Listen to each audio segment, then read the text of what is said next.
जय हिंद दोस्तों। Apex English classes में आप सभी का भरपूर स्वागत है।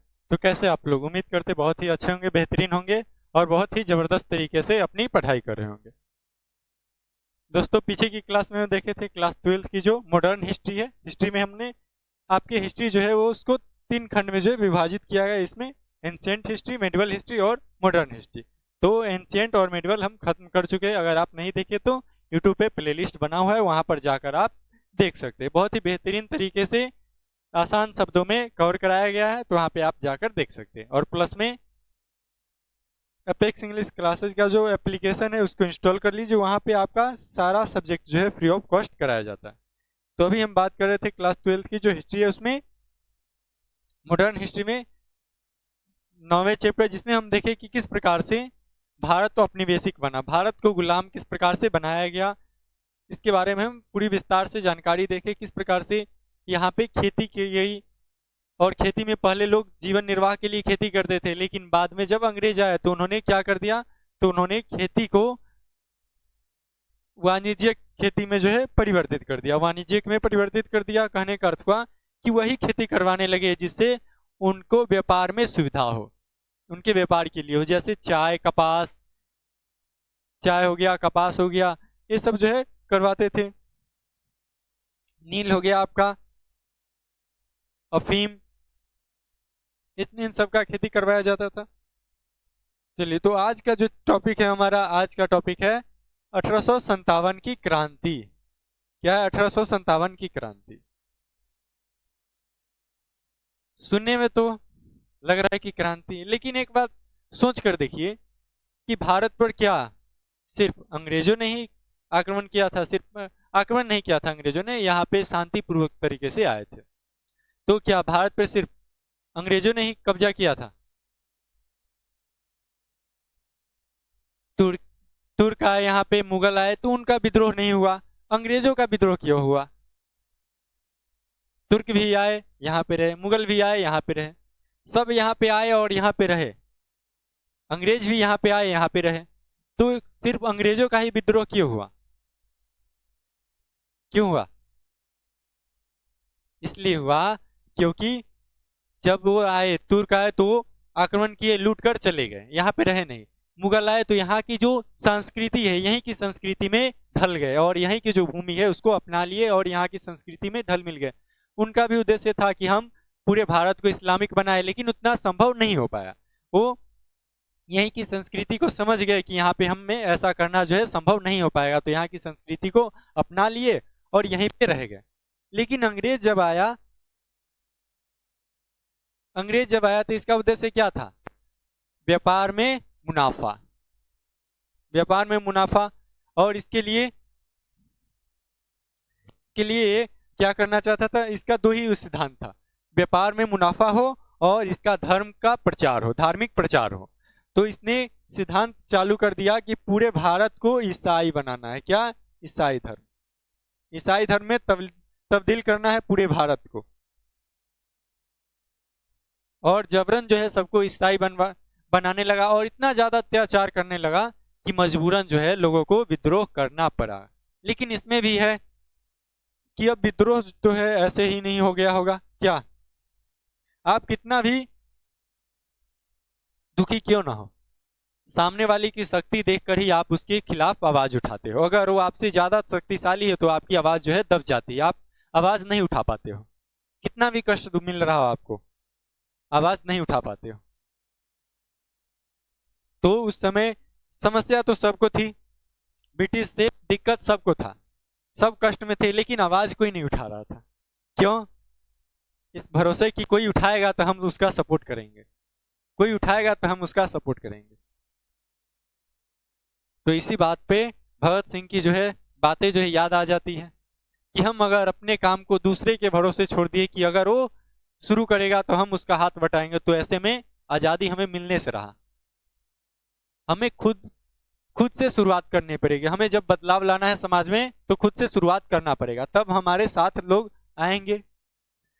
तो उसी समय चल क्या रहा था, चाहे वो किसान हो, जमींदार हो, कोई भी हो, सैनिक हो, सब जो है क्या, तो सब चाहते थे कि अंग्रेज यहाँ से जाए, सब उनके खिलाफ थे लेकिन आवाज उठाने के लिए कोई तैयार नहीं थे। क्यों? क्योंकि सब सोच रहे थे कि कोई आएगा तो आवाज उठाएगा तो हम उसका सपोर्ट करेंगे।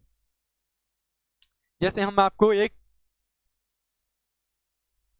बात सुनाते हैं। हम आपको, जैसे मान लो आप ट्रेन में सफर कर रहे हो, ट्रेन में आप सफर कर रहे हो, आपके साथ दो चार व्यक्ति भी बैठे हुए। एक व्यक्ति आया एकदम पहलवान टाइप का, आया बैठ गया, आपको उसी समय से थोड़ा सा भी इधर उधर करते हो आपको पीट देता है, बगल वाले को भी पीट देता है, सबको जो है पीट रहा है। आप सब परेशान हो, सब परेशान हो, लेकिन आवाज कोई नहीं उठा रहे हो। क्यों? शरीर देखकर कि शरीर से जो है क्या पहलवान है, बोल दिए कहीं कस के रख देगा एक झापड़ भी तो हम डायरेक्ट घर पे नहीं जाएंगे, ट्रेन से डायरेक्ट हम हॉस्पिटल जाएंगे। तो इसलिए सबके मन में सब दुखी है, लेकिन सबके मन में यही ख्याल है कि कोई आवाज उठाएगा तो हम उसका सपोर्ट करेंगे। और उसी में आप सफर कर रहे हो और एक आर्मी आया, इंडियन आर्मी, वो बैठा और उसी के सामने उसने क्या किया, आपको एक लगा दी रख के, एक रख दिया तो उस इंडियन आर्मी ने भी उसे रख दिया। तो अब क्या करोगे? आप सब मिलकर उस इंडियन आर्मी का सपोर्ट करोगे। क्यों? क्योंकि आप सब पहले उस पहलवान से पहले से ही दुखी थे और आपके साथ जो है आवाज उठाने के लिए वो आ गया, आपके साथ लड़ने के लिए आ गया। तो यही हुआ कि उस समय सब सब आक्रोश में जो है भरे हुए थे, सब जो है चाहते थे कि हम विद्रोह करें, लेकिन कोई आगे खड़े होने के लिए तैयार नहीं था। तो जब सिपाहियों ने शुरू किया इस आंदोलन को, इस क्रांति को, तो सब जो है धीरे धीरे सब इसमें आगे आने लगे, विद्रोह में सब आगे आने लगे और सब उतरने लगे। लेकिन जो 1820 के दशक में अंग्रेजों के वफादार हो चुके थे, उन्होंने यहाँ पे साथ नहीं दिया लोगों का। यानी कहने का अर्थ हुआ कि जमींदारों जो है, जमींदारों ने यहाँ पे साथ नहीं दिया जनता का। इसी कारण 1857 की क्रांति जो है वो असफल रही। असफल नहीं कह सकते, कुछ बदलाव जो है उसके कारण हुआ, लेकिन सफल उतना ज्यादा नहीं कर सकते। वो सफल रहती तो हमें 1857 में ही आजादी मिल जाती। तो असफल रहने का मेन कारण यही रहा कि लड़े तो, लेकिन कुछ ही लोग लड़े, कुछ ही लोग लड़े। कहने का अर्थ हुआ कि जो निम्न तबके के लोग थे वही लड़े। ये जो जमींदार थे, साहूकार थे, ये अंग्रेजों की ही चापलूसी करते रह गए और इन्होंने साथ नहीं दिया। अंग्रेजों की चापलूसी करते रह गए, चाटुकारिता करते रह गए और उससे जो है आजादी, हमें जो है सफलता नहीं मिली 1857 की क्रांति में। जब आपके अपने ही आपके खिलाफ हो तो आप क्या कर पाओगे? आपके अपने ही आपके खिलाफ है, आपके दुश्मन के साथ आपके अपने ही खड़े हैं। तो हम आपको पहले ही बता चुके, एक भविष्य जो है लंका को तबाह कर दिया, बर्बाद कर दिया, और यहाँ पे तो है सैकड़ों विभीषण थे। अंग्रेज के हर एक पड़ाव पे उसे भविष्य की संख्या में बढ़ोतरी होती रही, उसे मिलती गई और वो भविष्यों की जो है फायदा उठाते गए। इसी कारण तो 1757 में प्लासी का युद्ध जीता। प्लासी के युद्ध में उसका साथ दिया है मीर जाफर, मेहताब चंद, ओमी चंद, सब बहुत कमी नहीं है। और इसके 100 वर्ष बाद, इसके 100 वर्ष बाद 1857 में क्रांति छिड़ गई। और क्रांति का नेतृत्व कौन किए? सबसे पहले तो सिपाहियों ने।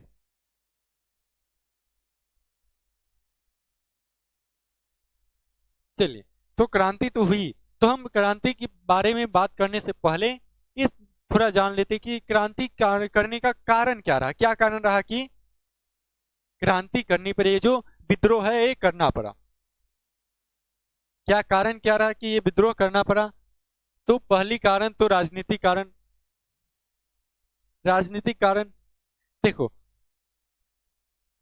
मुगल आए, कुछ नहीं किए, यहाँ पे जो लगा कि हम कर सकते हैं तो पूरी कोशिश किया, लेकिन जब उसे लगा कि हम ये करने में अगर यहाँ पे उद्देश्य सबका रहता है कि हम जहाँ जाए वहाँ पे अपनी धर्म का प्रचार करें।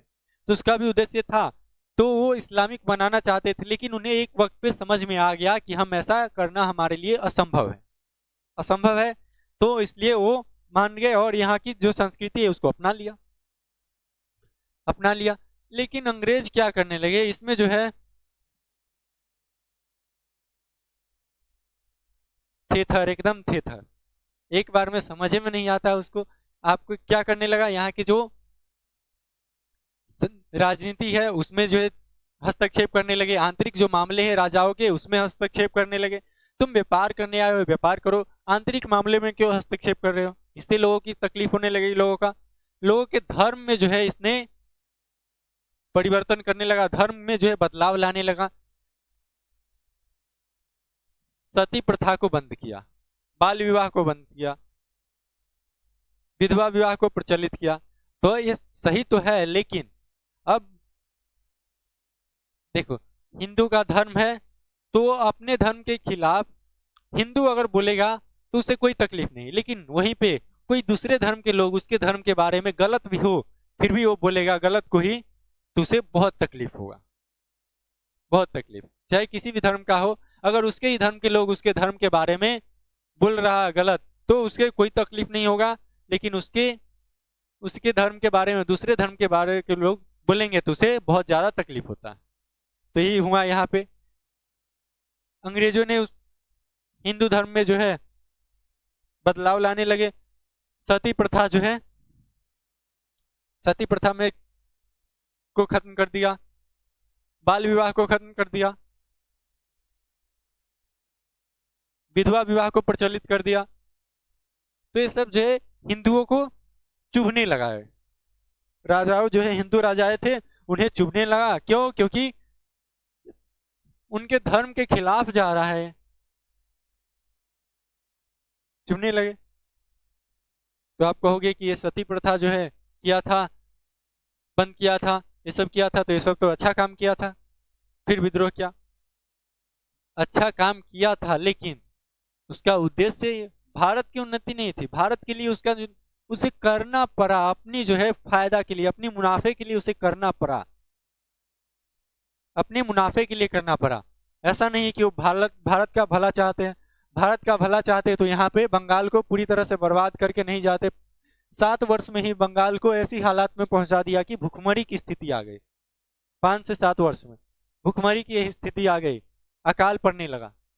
तो कैसे कह सकते हो कि ये सती प्रथा ये सब हटाकर जो है भारत की जो है भला सोच रहा था? नहीं, उसे करना पड़ा मजबूरन अपनी फायदे के लिए। तो राजनीतिक कारण को देखते हैं। राजनीतिक कारण में वेलेस्ली की सहायक संधियों से भारत में राजनीतिक असंतोष व्याप्त हुआ। वेलेस्ली जब आया यहाँ पे तो उसने राजाओं को क्या कर दिया, राजाओं को सहायक संधि थोप दिया। सहायक संधि कहने का अर्थ हुआ कि आप राजा हैं, आपको सेना की आवश्यकता होगी, तो सेना की आवश्यकता है तो आप अपना सेना हटाओ और अंग्रेजों का सेना रखो, लेकिन उसका वेतन अंग्रेज नहीं देगा, आपको देना पड़ेगा और आपको रखना ही पड़ेगा। सेना, अंग्रेजों का सेना आपको रखना ही पड़ेगा। क्यों? क्योंकि आप पे जो है अभी ईस्ट इंडिया अंग्रेजों का जो है शासन चल रहा है आप पे। तो क्या किया गया, तो वेलेस्ली जब आया तो उसने यहाँ पे क्या किया, उसने यहाँ पे लोगों के ऊपर जो है सहायक संधि, राजाओं के ऊपर सहायक संधि थोप दिया कि आपको अंग्रेजी, आपको सेना में आपको अंग्रेजी जो है सैनिक रखना पड़ेगा, आप अपने सैनिक को हटाओ और वेतन उसे आपको ही देना पड़ेगा। अंग्रेजी सरकार उसे, ईस्ट इंडिया कंपनी उसका वेतन नहीं देगा। ये रहा 1857 की क्रांति का कारण। लॉर्ड डलहौजी की हड़प नीति ने पूर्ण कर दी इसे। जो बची कुची जो है असंतोष थी उसे डलहौजी आया और उसकी नीतियों ने पूरा कर दिया। लोगों के जो असंतोष जो है, कुछ लोग बचे हुए थे इस आक्रोश से, तो उसके मन में भी आक्रोश जो है पैदा हो गई इसके। तो डलहौजी की नीति से डलहौजी ने किया क्या,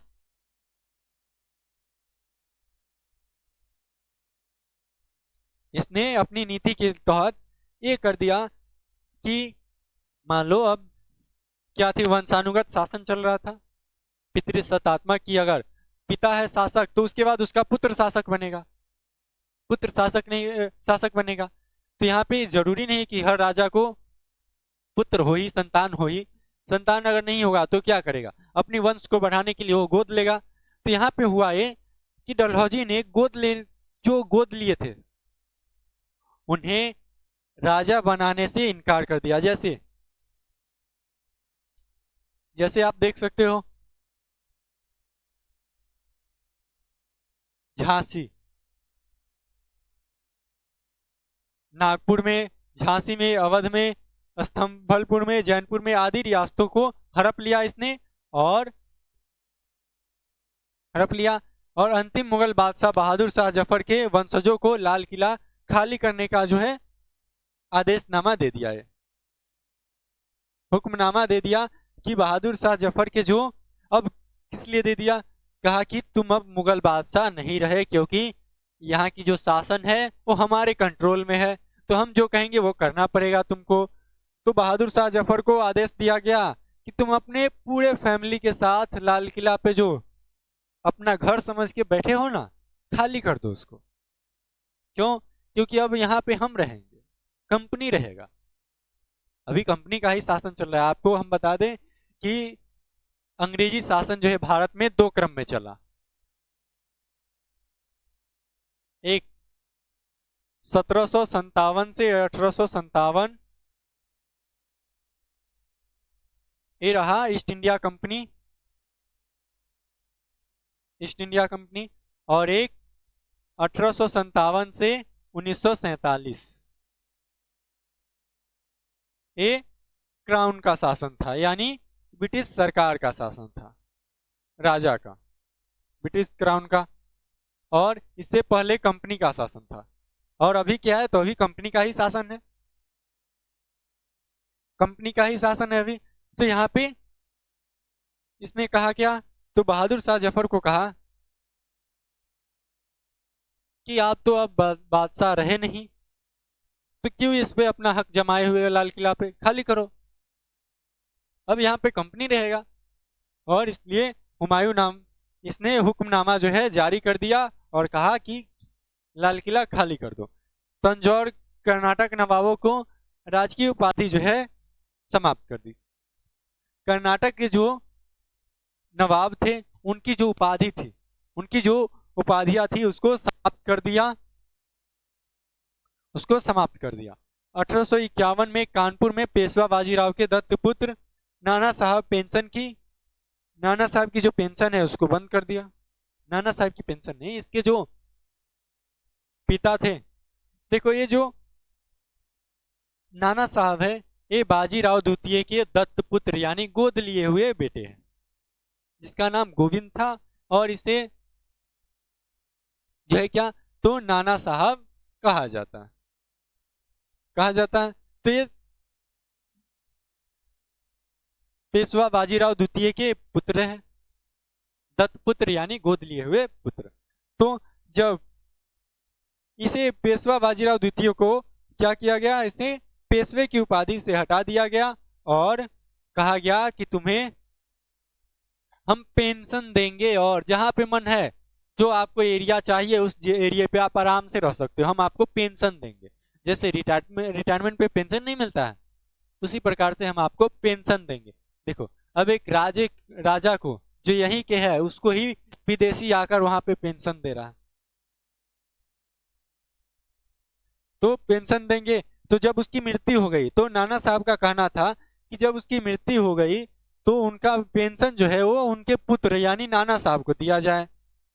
जब बाजीराव द्वितीय की मृत्यु हो गई तो नाना साहब का कहना था कि वो पेंशन उन्हें दिया जाए, लेकिन अंग्रेज जो है ये मानने से इनकार कर दिया। तो इसलिए एक कारण ये भी रहा कि इन्होंने भी आक्रोश में शुरू कर दिया, जो है लीड करने लगे आंदोलन को, क्रांति को लीड करने लगे। सिंध, पंजाब हुआ एवं अवध को हड़प लिया गया, ये डलहौजी की जो है नीति रही उसके कारण।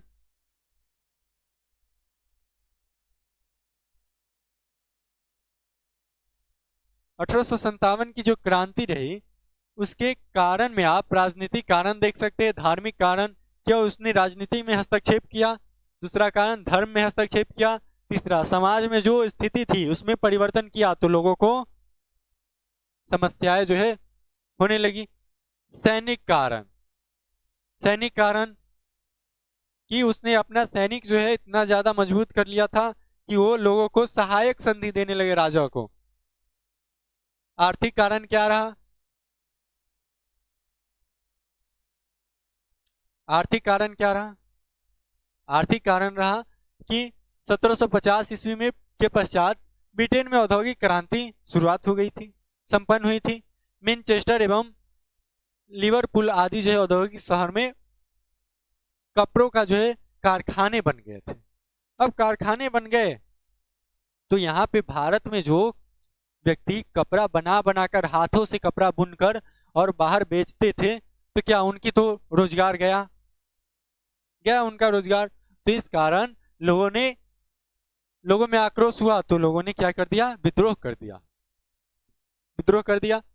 इस कारण कि जब 1750 में औद्योगिक क्रांति ब्रिटेन में संपन्न हुई तो वहां पे मैनचेस्टर में, लिवरपूल में आदि और भी कई शहर थे जहां पे कपड़ा उद्योग स्थापित हो गया, जिससे ब्रिटेन ने 3 नीतियां अपनाई। कितनी नीति अपनाई इसमें? 3 नीति। एक, इंग्लैंड में भारतीय कपड़ों को प्रतिबंधित किया जाए और उसके आयात पर भी रोक लगाया जाए। कहा गया कि ब्रिटेन में भारत का कोई कपड़ा नहीं आएगा, सिर्फ कच्चे माल आएंगे कि हम यहाँ पे कपड़ा निर्मित करेंगे और यहाँ पे भी बेचेंगे और हम भारत में भी जाकर बेचेंगे।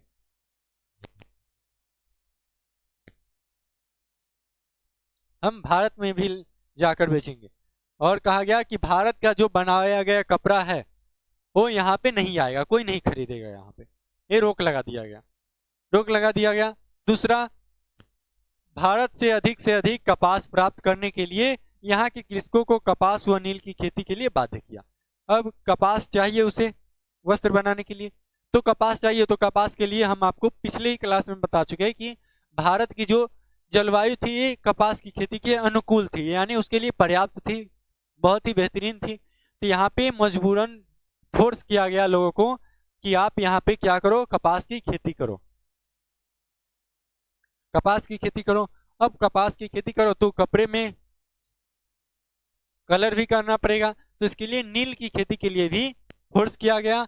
और नील की खेती में फोर्स किया गया तो मजे की बात है कि इसके जो कंपनी के जो ठेकेदार थे नील की खेती करने के लिए, कराने के लिए, जिसे कहा जाता था, उसका जो नीति है ना बहुत ही अलग था। कहने का अर्थ हुआ कि वो जाता था किसान के पास, कहेगा कि आप आपको खेती करना है, पैसा चाहिए, बिल्कुल पैसा चाहिए। खेती आपको हम बोलेंगे करने के लिए तो करना है क्या? अब खाना नहीं मिल रहा है तो मजबूरन तो करना ही पड़ेगा, पेट भरना है तो करना ही पड़ेगा। क्यों? क्योंकि हालात इतनी बदतर कर दी हो आप लोगों ने। तो कहा ठीक है करेंगे। कहा नील की खेती करना है, कहा ठीक है कर लेंगे। कहा कि एक साल में आप मान लो, एक साल में आप एक बार में कितने केजी जो है आप खेती कर सकते हो इस भूमि पे, जो आपका जमीन है उस पे आप एक बार में कितने केजी उपजाऊ कर सकते हो नील की? तो कहा 8 केजी हो जाएगा, 8 केजी हो जाएगा। नहीं 10 केजी हो जाएगा, 10 केजी नहीं होगा, नहीं 10 केजी हो जाना चाहिए, कह दिया 10 केजी हो जाना चाहिए। अब 10 केजी हो जाना चाहिए कह दिया और एडवांस में पैसा दे दिया, एडवांस में पैसा दे दिया और एग्रीमेंट पे साइन भी करवा लिया कि हम तुम्हें एडवांस में पैसा दे दिए। ठीक, एडवांस में पैसा दे दिए। और जब बात आती थी, जब कटाई हो गई, जब फसल तैयार हो गया, तो जब आते थे फसल लेने तब कहता था चलो उपज दिखाओ कितना है। कहा साहब हम बोले थे आपको 8 केजी हो पाएगा, तो आप जबरदस्ती बोलने लगे 10 केजी। 8 केजी हुआ है, 8 केजी हुआ, तुमने तो बोला था 10 केजी होगा। तो कहा साहब हम कहाँ बोले थे, हम तो बोले थे 8 केजी होगा, आप जबरदस्ती बोलने लगे। तो कहा नहीं, 10 kg, 10 kg हुआ होगा, तुमने जो है 2 kg छुपा लिया है। किस कारण? क्योंकि हम तुम्हें कम के एडवांस दिए, इसलिए हम तुम्हें कम कीमत दे रहे हैं, और बाजार में जो है कीमत उसकी थोड़ी ज्यादा होगी, तो इसलिए तुमने बाजार में बेचने के लिए उसे छुपा लिया है, जल्दी लाओ उसे। बेचारे सच बोल रहा है, कहाँ से लाएगा वो? तो बहुत पीटे जाते थे, बहुत पीटे जाते थे। अपने लठियाल को साथ लेकर रखता था, और जहां डकैती हुई थोड़ा सा भी पीटना चालू कर दिया। तो ऐसे जो है चलता था नील की खेती के लिए। पहले ही उसे एडवांस दे दिया और कहता था कि बाजार की जो कीमत है हमसे, हम उसे कुछ कम कीमत हम आपको देंगे। इसलिए क्यों? क्योंकि हम आपको एडवांस दे रहे हैं। और बाद में आता था, कहता था कि हम तुमको 10 kg बोले हैं, तुम 8 kg कह दे रहा है, हम तुमको 10 kg बोले हैं, 2 kg और लाओ, हम तुमको पैसा पहले ही दे चुके हैं। नहीं देगा, पिटाएगा। तो ऐसी जो है स्थिति कर दिया गया था। तो यहाँ पे क्या किया गया था? तो लोगों को मजबूर किया गया था कि उसे कपास की, नील की खेती जो है किया जाए, ताकि वहां पे इंग्लैंड में जो वस्त्र उद्योग है वहां पे काम चल सके, वहां पे वस्त्र निर्माण हो सके। तीसरा, ब्रिटेन का कपड़ा भारत में व्याप्त रूप से बेचने का आधार हो गया, तैयार किया जाने लगा। यानी ब्रिटेन का जो कपड़ा है भारत में भी बेचे जाने लगा, और ब्रिटेन में तो बिक ही रहा था, भारत में भी बेचने लगा। इस कारण यहाँ की जो लोगों की आय जो है, रोजगार जो है उनका खत्म हो गया। परंपरागत फसल गेहूं, चना, ज्वार, बाजरा आदि के स्थान पर उसे वाणिज्यिक कृषि का काम जो है करना पड़ा, कपास की खेती करना पड़ा उसे। पहले वो क्या करते थे, पारंपरिक, उसकी जो पारंपरिक खेती थी, गेहूं, चावल, जौ, बाजरा, इस प्रकार की जो खेती है वो अपनी जीवन यापन के लिए करते थे। लेकिन वो जब आए तो क्या कर दिया, मजबूरन फोर्स करने लगे उसे कपास की खेती करने के लिए, वाणिज्यिक खेती, चाय की, कॉफी की, ये सब खेती करने के लिए उसे, नील की खेती, ये सब करने के लिए उसे फोर्स किया गया, बाध्य किया गया। हस्तलिपि जो हस्तशिल्प जो है, यानी हाथ से बनाने वाली जो वस्तुएं होती थी, हाथ से जो कलाकारी की जाती थी, जो वस्तुएं निर्मित की जाती थी, वो सब बंद हो गया। क्यों? क्योंकि इंग्लैंड में फैक्ट्री खुल गया है, तो वहां पे फैक्ट्री में निर्माण होगा, तुम्हारी जो हाथ की जो कारीगरी है वो अब गया, उसका समय अब खत्म हो गया। कृषि का विनाश हो गया। तो इस कारण कृषि का विनाश, ये सब जो है लोग भूल नहीं सके ये सब। ब्रिटिश कंपनी भू राजस्व नीतियों के तहत भूमि कर बढ़ा दिया, और भूमि कर जो है, टैक्स जो है बढ़ा दिया गया। कई जमींदारों व तालुकदारों को आक्रोश में जो 1857 में सामने आए। कई जमींदारों, जिसमें कुंवर सिंह भी थे।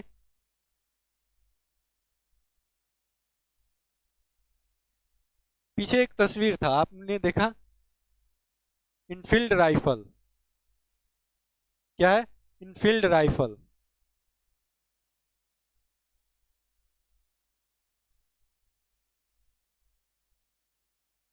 रियल मानो तो मेन क्रांति जो है, क्रांति का कारण माना जाता है यही इनफील्ड राइफल। चर्चा करेंगे। इसके जो कारतूस है, ये आपको दिख रहा होगा, ये जो कारतूस है, इसके जो गोली होते हैं, गोली यहाँ पे लगा हुआ है कारतूस।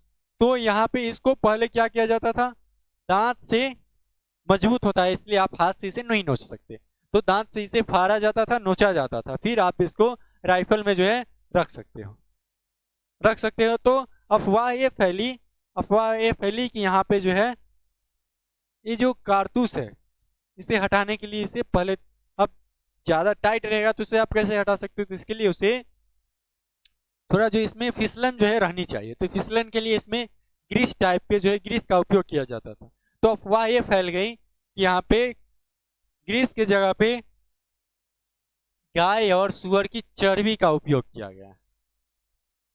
जो इसे, हिंदू होगा तो हिंदू का भी धर्म भ्रष्ट होगा, मुस्लिम होगा तो उसका भी धर्म भ्रष्ट होगा।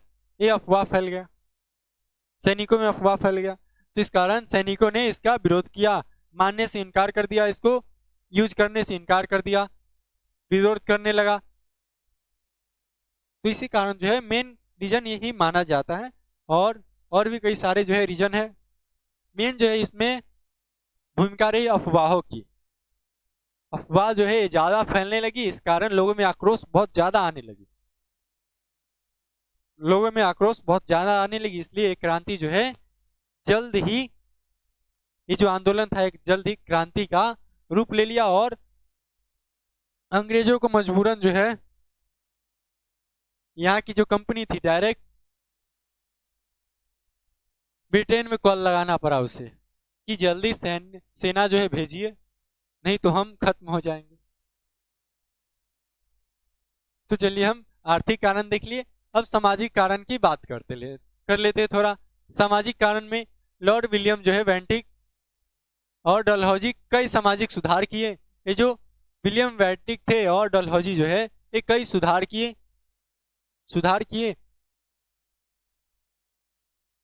तो जिससे जो है लोगों को तकलीफ हुआ।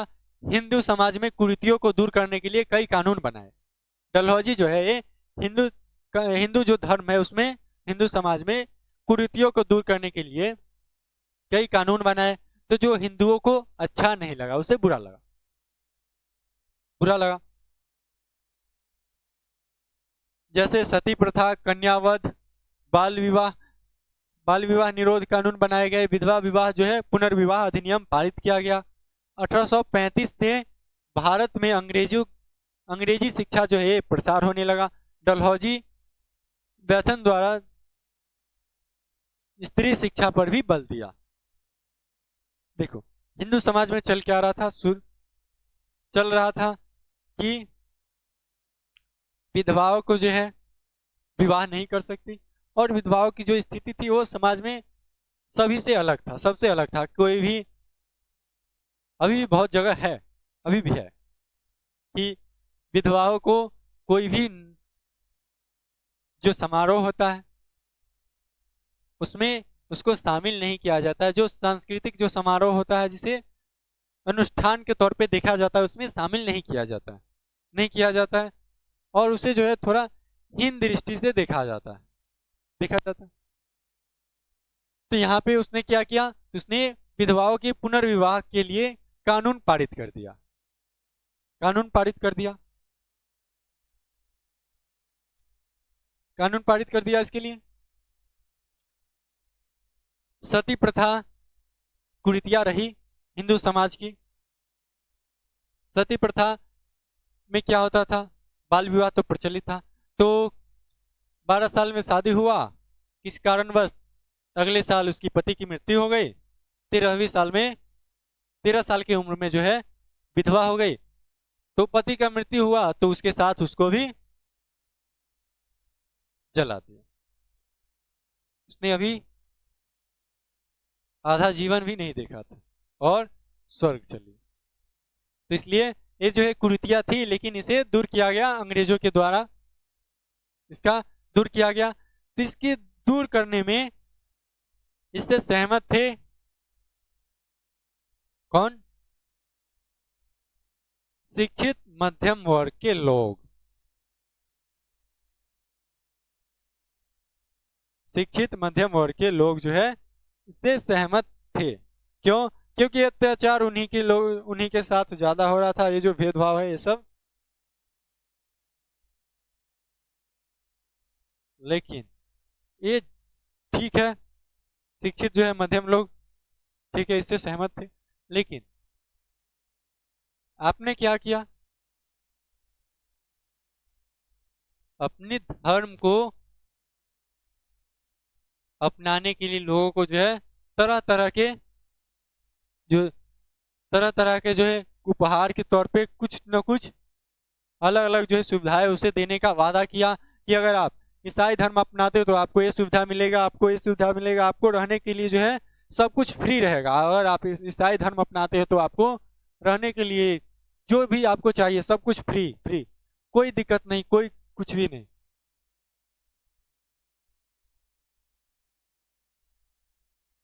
तो लोग जो है क्या विरोध करने लगे, इसका विरोध करने लगे लोगों ने इसका।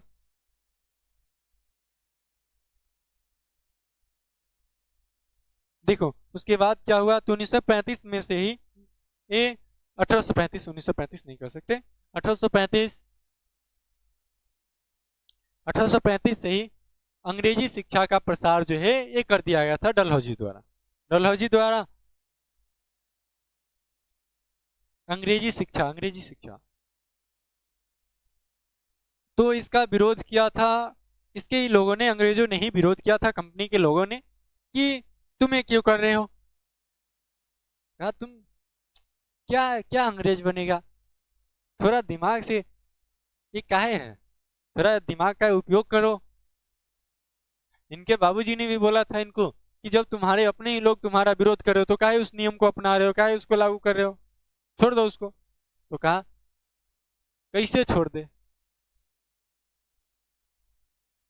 यही तो है कि हम किसी को पता भी नहीं चलेगा और वो हमारा गुलाम हमेशा के लिए बन जाएगा और उसे पता भी नहीं चलेगा। क्यों? क्योंकि शिक्षित होगा क्या, सीखेगा अंग्रेजी, जो कि हमारी ही भाषा है, हमारी सब साहित्य है, तो हमारी सीखेगा। और हमें अगर अधिकारी चाहिए तो हम ब्रिटेन से उठा लेंगे ना, काहे हम कहाँ उसको नौकरी देने वाले हैं, हम तो उसको सिर्फ नौकरी देंगे कौन सा, तो मजदूरी करने के लिए, चपरासी बनने के लिए। ये जो हमें अधिकारियों की जरूरत होगा तो उसके लिए हम ब्रिटेन से उठा लेंगे, अपने यहाँ के लोगों को ले जाएंगे, वहां के लोगों को हम कहाँ ऊंचा पद देने वाले हैं। और यहाँ की हमारी शिक्षा सीखेगा तो हमारे हमारे बारे में पढ़ेगा, हमारे बारे में पढ़ेगा तो हमारे बारे में बढ़ा चढ़ा कर उसे बताया जाएगा, बढ़ा चढ़ा कर बताया जाएगा तो वो खुद को हमसे नीच समझेगा और हमारे तरफ जो है उसका झुकाव हो जाएगा। तो मानसिक तौर पे गुलाम बनाने का ये साजिश था। तो आपको क्या लगा था, ये जो कर रहा है सती प्रथा, बाल विवाह, इस सबको खत्म कर रहा है, विधवा विवाह, इस सबको स्थापित कर रहा है, क्या किस लिए, भलाई के लिए नहीं, इसलिए करा अपनी आवश्यकता की पूरी करने के लिए। वो चाहता था कि पूरी तरह से भारत गुलाम हो जाए, मान शारीरिक तौर पे भी और मानसिक तौर पे भी गुलाम बन जाए ये भारत, ब्रिटिश, ये ब्रिटिश का, इसलिए इस पे जोर दिया गया।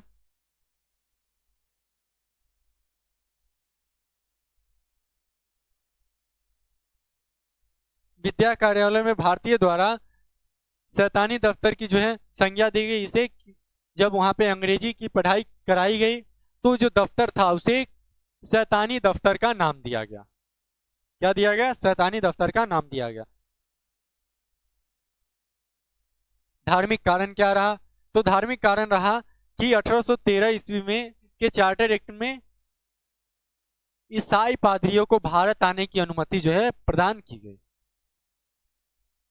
अपनी यहाँ के पंडित जी को वहां जाने नहीं देता था, कि जाने देगा कि धर्म प्रचार करने के लिए, और वो जो है अपने यहाँ के पादरियों को यहाँ भेज रहा है कि आप जाओ अपने धार्मिक स्कूल खोलो और लोगों को अपनी धर्म की शिक्षा दो और अपने धर्म में परिवर्तित करने के लिए उसे प्रेरित करो, उत्साहित करो, अपने धर्म में तब्दील होने के लिए उसे उत्साहित करो। तो इसलिए चार्टर एक्ट जो है सहमति पत्र जारी किया गया, चार्टर एक्ट यानी सहमति पत्र जारी किया गया और पादरियों को, ईसाई पादरियों को भारत आने की जो है अनुमति प्रदान की गई। इन्होंने भारतीयों को ईसाई बनने की जो है मुहिम सी चला दी, मुहिम चला दिया, ऐसे ऐसे जो है स्कीम लाने लगे कि अगर आप ईसाई धर्म अपनाते हो तो आपको इतनी ज्यादा सुविधाएं दी जाएगी, सेम आपके साथ वैसा ही बिहेव किया जाएगा जैसे ब्रिटिश के साथ किया जाता है। और वो जब कोई भी समारोह करते थे तो वहां पे पहले ही टांग देते थे, Indians and dogs not allow, यानी कुत्ते और भारतीय यहाँ पे अलाउ नहीं है। देख रहे हो क्या, किस नजर से देखता था, dogs and Indians not allow.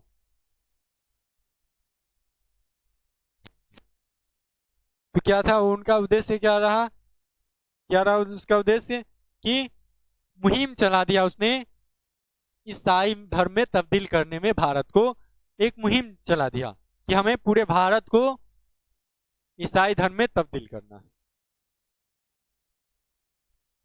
Company के अध्यक्ष जो है, कंपनी के अध्यक्ष उस समय मैंगल्स रहे।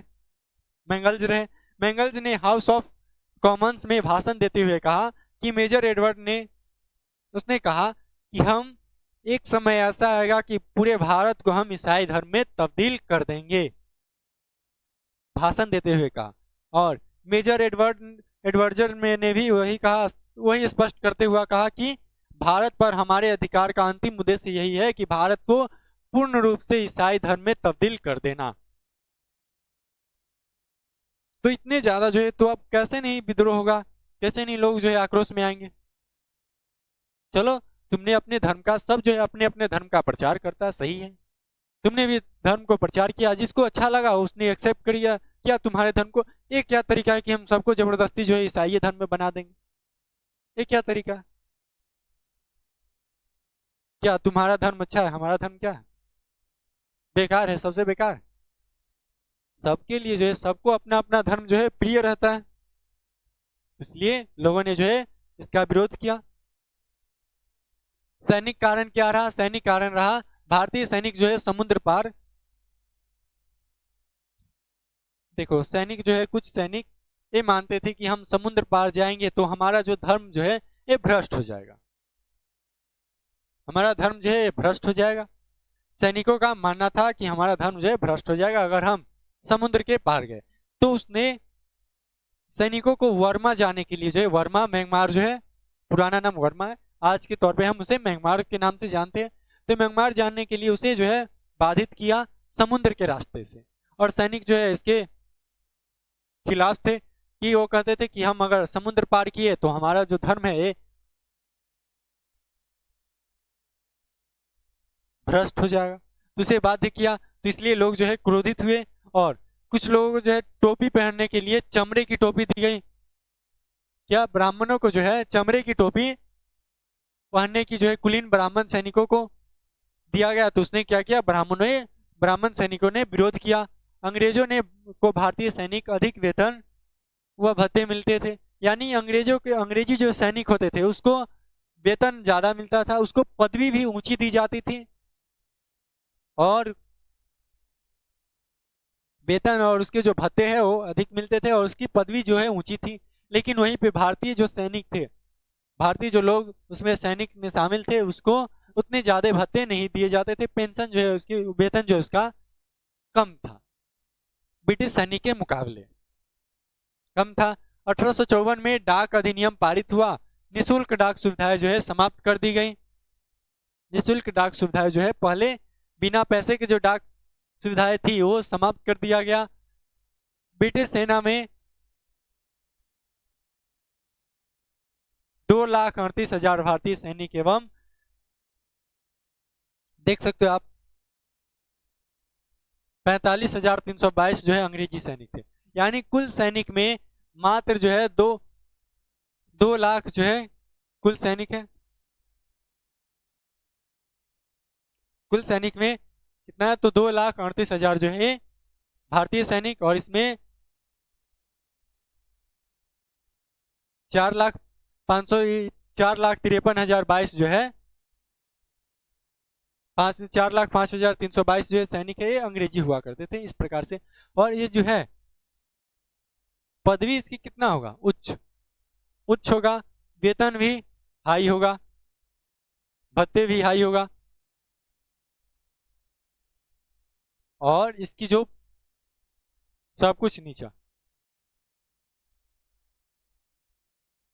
तो इसलिए सैनिकों ने भी क्या किया, इसका विद्रोह किया, विरोध किया इसका। तात्कालिक कारण क्या रहा? तात्कालिक कारण रहा अफवाह। तात्कालिक कारण क्या रहा? अफवाह।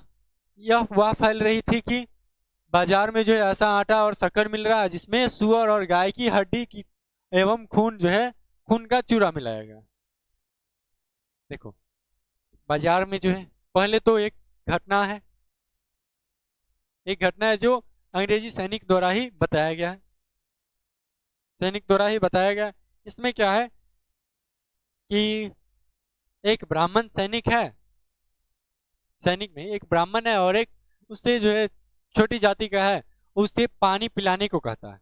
तो ब्राह्मण सैनिक कहता है कि तुम हमारे लोटे से पानी नहीं पी सकते, हम भ्रष्ट हो जाएंगे, हमारा धर्म जो है भ्रष्ट हो जाएगा, तुम नीच जाति को हम तुम्हें छुएंगे तो हम, तुम हमारे लोटे को छुओगे तो हमारा धर्म जो है ये भ्रष्ट हो जाएगा, हमारा धर्म भ्रष्ट हो जाएगा। तो जो नीच जात का जो है निम्न वर्ग का जो सैनिक था उसने कहा अच्छा, हम तुम्हारे लोटे का पानी पी लेंगे तो तुम्हारा धर्म भ्रष्ट हो जाएगा। और वो जो कारतूस निकालते हो राइफल में डालने के लिए, तो उसमें जो गाय और सुअर की चर्बी जो मिली है, तो वो जब अपने मुंह में डालते हो तो क्या तुम्हारा धर्म भ्रष्ट नहीं होता है, पवित्र और पवित्र हो जाते हो। कह दिया, कह दिया उसको। तो कहा तुम्हें कैसे पता चला, हम सुने हैं। तो सुने हैं तो सब में धीरे धीरे बात सब में फैलने लगी कि इसमें कारतूस में जो है गाय और सुअर की चर्बी मिली हुई है, सब में फैलने लगी। तो सब जो है इसको यूज करने से विरोध करने लगे, यूज करने का, इसका उपयोग करने का विरोध करने लगे। और बाजार में ये भी अफवाह फैल रही थी उसी समय ये अफवाह फैल रही थी कि बाजार में जो आटा है और ये जो चीनी है, इसमें गाय गाय और सुअर की हड्डी और खून का चूरा जो है इसमें मिलाया गया, खून का चूरा जो है इसमें मिलाया गया। तो ये लोगों में अफवाह फैल गया, दोनों मिलाया गया, तो अब दोनों धर्म के लोग जो है इसका उपयोग नहीं कर सकते, तो इसलिए आपको मजबूरन जो है ईसाई धर्म अपना लो, क्या दिक्कत है, यूज करते रहो। तो ये तात्कालिक कारण रहा कि अफवाह जो है फैली थी कि मार्केट में जो है, बाजार में जो है आटा और शक्कर में गाय और सुअर की जो है हड्डी और खून का जो है चूरा मिलाया गया था उसमें। चूरा यानी खाने वाले चूरा नहीं, चूरा यानी उसका चूर्ण, उसे पीस कर जो है उसको मिलाया गया था, पेस्ट उसका मिलाया गया था। हिंदू और मुसलमान लोग जो है सोच रहे थे ये तो पूरी तरह से हमारे धर्म को भ्रष्ट करने का एक साजिश है। सोचने लगे, अफवाह को सुनकर उनके मन में लगा कि अंग्रेज प्रत्येक तरह से हमारा धर्म भ्रष्ट करने पे तुले हुए हैं। इसी बीच चर्बी वाले जो कारतूस है उसकी क्रांति का तात्कालीन कारण जो है लोगों को पता चला। बाजार में खबर पहले से ही पता था कि बाजार में घटनाएं जो है चल रही थी, अफवाह फैली थी। उसी समय उसे पता चला कि कारतूस को लेकर सेनाओं ने क्या कर दिया, विद्रोह कर दिया। विद्रोह कर दिया है तो इसमें भी उत्साह आ गया, मोटिवेशन आ गया कि चलो अब जो है हम भी विद्रोह करते हैं, यही जो है सही समय है विद्रोह करने का, हम भी विद्रोह करते हैं। तो आम लोगों ने भी विद्रोह करने की जो है नीति अपना ली और शुरू कर दिया विद्रोह करने का। 1856 ईस्वी में ब्रिटिश सरकार ने लोहे की पुरानी बंदूक ब्राउन बैस के स्थान पर क्या कर दिया, पुरानी बंदूक थी लोहे की जो ब्राउन बैस है, उसके स्थान पे नई बंदूक इनफील्ड राइफल का उपयोग किया गया, जो कि हम आपको पीछे जो है तस्वीर हम आपको दिखाए। ये जो है इनफील्ड राइफल देख सकते हैं आप, इस प्रकार की जो है इनफील्ड राइफल इसे हम कहते हैं।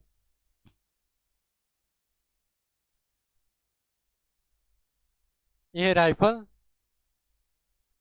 यहां से इसको बैंड किया जाता है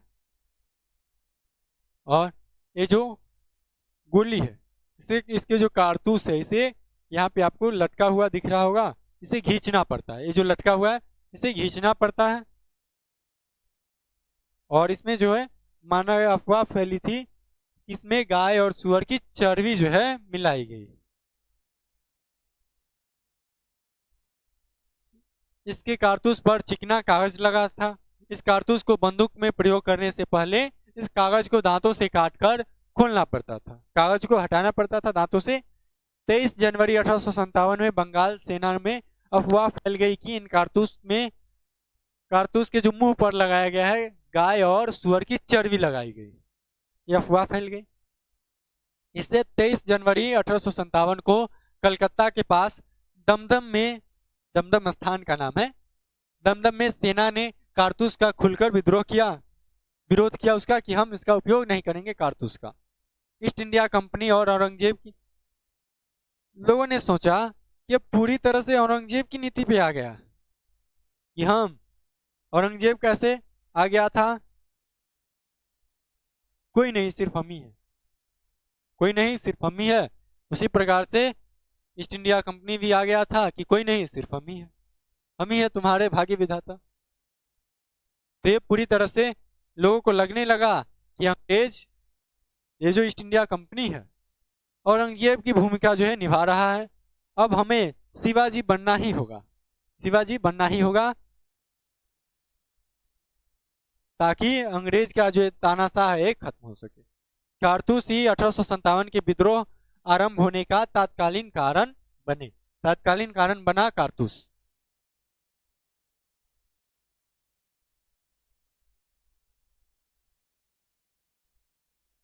अफवाह, अफवाह और ये जो भविष्यवाणी है, यही जो है मेन कारण रहा 1857 की क्रांति।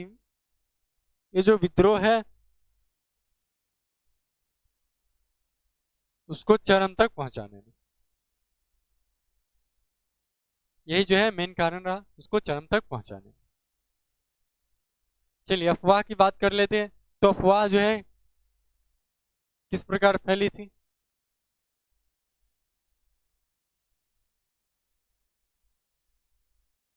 रूसी यात्री जीएस लिविदेव जो है,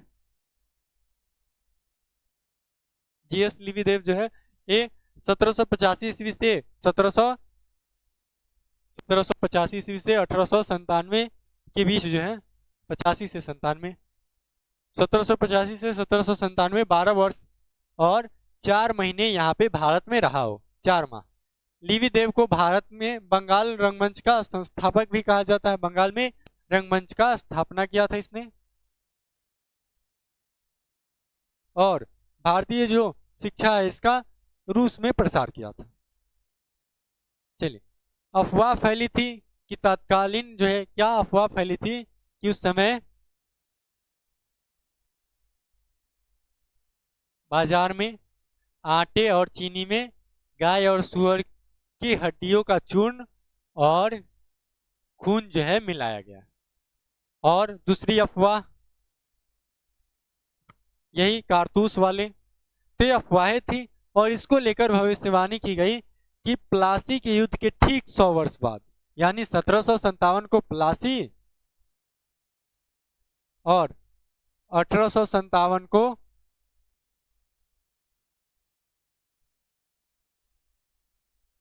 ये क्रांति, तो 1857 को 100 वर्ष बाद जो है पूरे होते ही 23 जून 1857 को भारत में अंग्रेजी राज खत्म हो जाएगा। ये पहले से भविष्यवाणी की गई लोगों के द्वारा, पहले से भविष्यवाणी की गई कि 23 जून 1857 को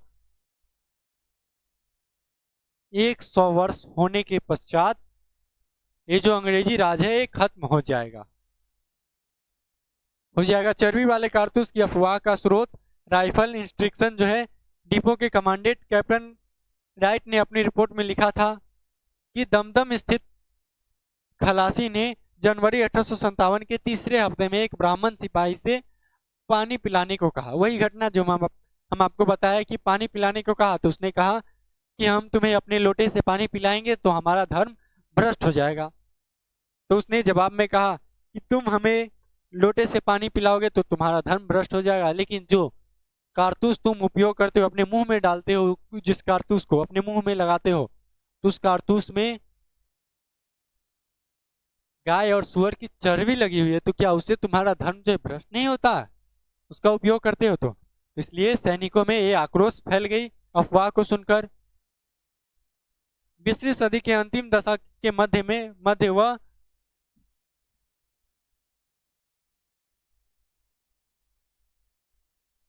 मध्य में शिव प्रतिमा और गणेश प्रतिमा दूध पी रही है, ऐसी अफवाहें फैली कि गणेश जी की मूर्ति और शंकर भगवान की जो मूर्ति है, भोले बाबा की जो मूर्ति है, वो दूध जो है पी रही है। अब बताओ प्रतिमा जो है कैसे दूध पी सकता है, प्रतिमाएं जो है कैसे दूध पी सकता है। ये अफवाह फैल गई कि दूध पी रहा है। अफवाह फैल गई कि दूध पी रहा है।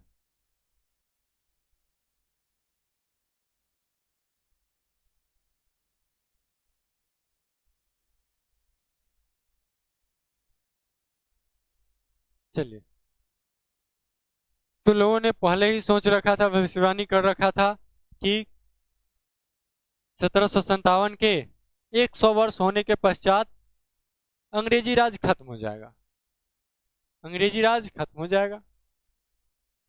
लेकिन हुआ क्या? होना क्या था? जब आपके अपने ही आपके साथ नहीं तो आप कर ही क्या सकते हो? क्या? जब आपके अपने ही आपके खिलाफ थे, जो लड़ रहे थे लड़ाई वो निम्न वर्ग के लोग और मध्यम वर्ग के लोग लड़ रहे थे। ये जो जमींदार लोग हैं ये सब तो अंग्रेजों की चापलूसी करते रह गए, तो कैसे होगा?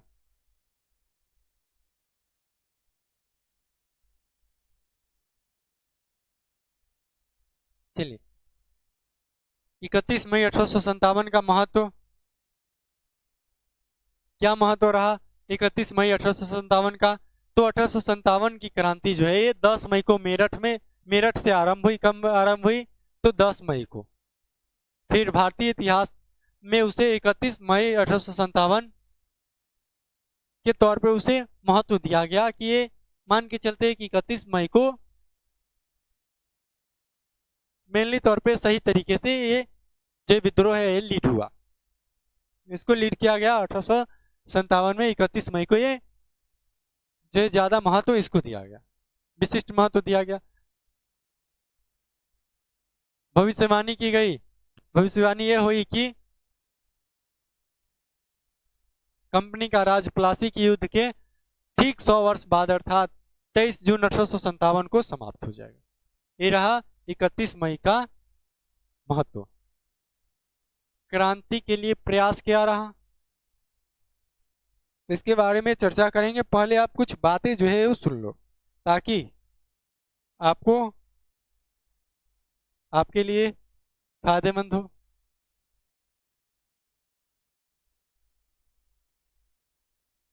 हुआ ये कि जैसे ही सैनिकों को पता चला इसके बारे में, कारतूस के बारे में, सैनिकों ने विरोध विरोध किया, इसका विरोध किया। विरोध किया तो धीरे धीरे क्या हुआ, आक्रोश जो है और भी फैलने लगी, और भी फैलने लगी। तो एक वक्त आया कि मुझे विरोध पे उतर आए, विद्रोह पे उतर आए और क्रांति जो है शुरुआत कर दी, क्रांति शुरुआत कर दी। और इसी प्रकार से समाज में भी जो है, बाजार में भी अफवाहें जो है फैली हुई थी। तो इसको जो है घटनाएं सुनकर, सिपाहियों की विद्रोह की घटनाएं सुनकर आम लोगों ने भी विद्रोह करना शुरू कर दिया। तो अब विद्रोह करने के लिए उसे क्या चाहिए? उसे लीड करने का है, लीड करने के लिए कोई व्यक्ति चाहिए।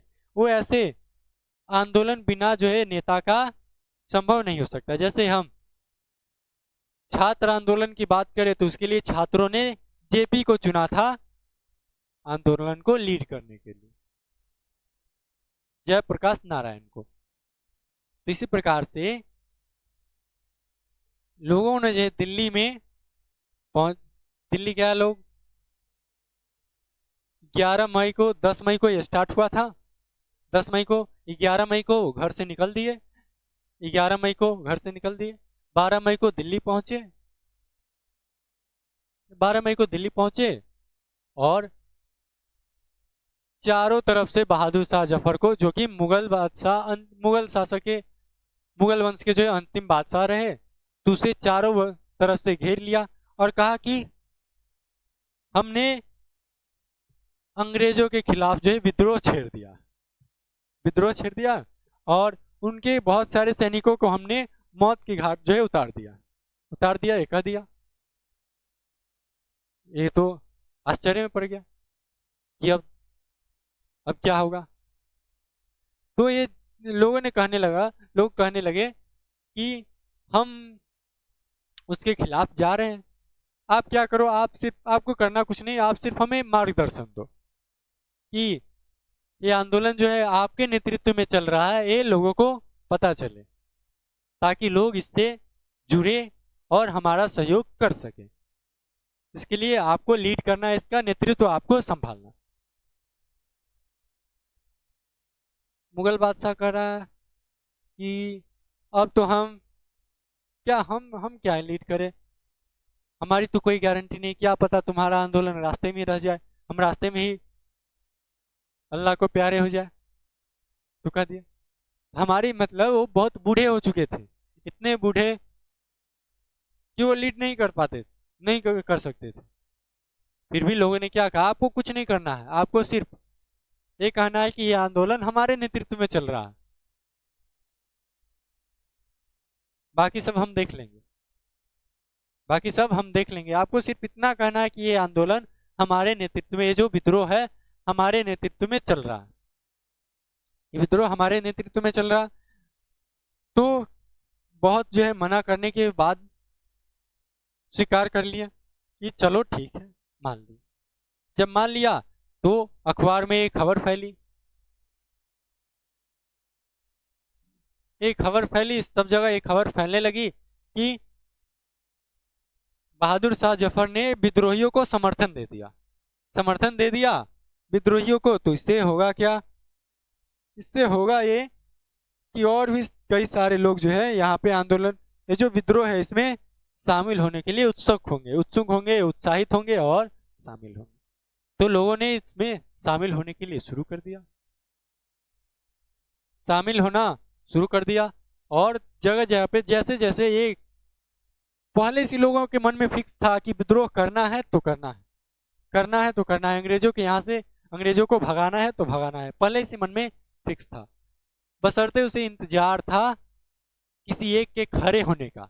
तो खड़ा हुआ सबसे पहले सैनिकों ने, जिसमें महत्वपूर्ण भूमिका निभाए Mangal Pandey.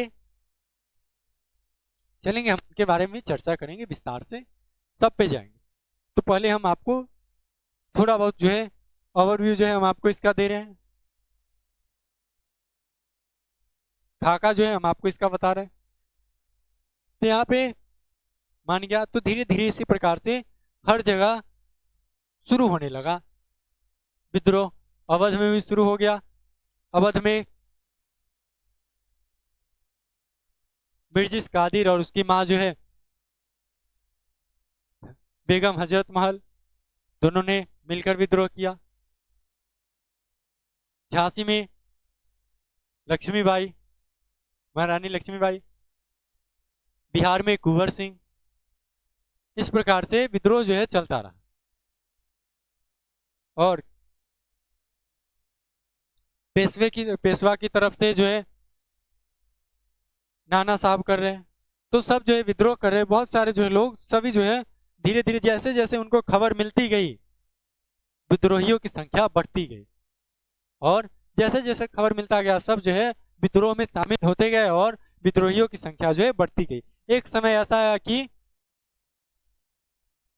East India company को, उसके जो कर्मचारी हुआ करते थे, उनको भय लगने लगा कि कहीं हमें समाप्त न कर दे, इतनी सैनिक विद्रोहियों की संख्या इतनी ज्यादा है कि कहीं हमें समाप्त न कर दे। तो इसके लिए भय के कारण उन्होंने ब्रिटेन में कॉल किया, कहा कि हमारी जो स्थिति है वो अब समझो कि हम अब खत्म होने वाले हैं, बचा लो। तो सैनिक भेजा गया, तो उन सैनिकों ने लीड किया। और लीड किया होगा क्या, तो जमींदारों ने अंग्रेजों का साथ दिया, जमींदारों ने अंग्रेजों का साथ दिया, जिस कारण अंग्रेज पुनः दिल्ली को अपने कंट्रोल में ले लिए और बहादुर शाह जफर को और उनकी पत्नी को, जीनत महल को, आजीवन कारावास की सजा सुनाया और उनके दोनों बेटों को उनकी आंखों के सामने गोली मार दिया। पोते की भी उनकी हत्या कर दी गई। और उसी कैद में ही आजीवन कारावास की सजा सुनाया तो कैद में ही मृत्यु होगा क्या? नॉर्मल सी बात है। चलिए, तो आगे की क्लास में हम देखेंगे क्रांति किस प्रकार से शुरुआत में क्रांति जब हुआ तो क्रांति के लिए पहले क्या प्रयास किया गया, किस तरह से क्रांति को आगे लीड किया गया, किस प्रकार से क्रांति का प्रयास किया गया और क्रांति जो है पूरे भारत में फैल गई। मेरठ से प्रारंभ हुआ, पूरे भारत में फैल गया इस प्रकार से। तो आगे की क्लास में देखेंगे। फिलहाल आज के लिए बस इतना ही, मिलते हैं अगले क्लास में। धन्यवाद। और जाते जाते कहना है कि आप चैनल को सब्सक्राइब जरूर कर लो और वीडियो को अपने दोस्तों के पास शेयर कर दो जो 2026 में एग्जाम देना चाहते हैं और बेहतरीन नंबर उठाना चाहते हैं। तो इसलिए उनको शेयर कर दो और आप अपनी फीस जो है अदा कर दो। किससे? सिर्फ लाइक करके, शेयर करके, कमेंट करके। इससे आपका फीस जो है हो गया। फ्री में नहीं मिल रहा है आपको, ये नहीं समझना है कि फ्री में मिल रहा है। आपको करना क्या है? लाइक करना है, कमेंट करना है, चैनल को सब्सक्राइब करना है और वीडियो को अपने दोस्तों के पास शेयर करना है। बस इतना ही। चलिए, तो आज के लिए बस इतना ही।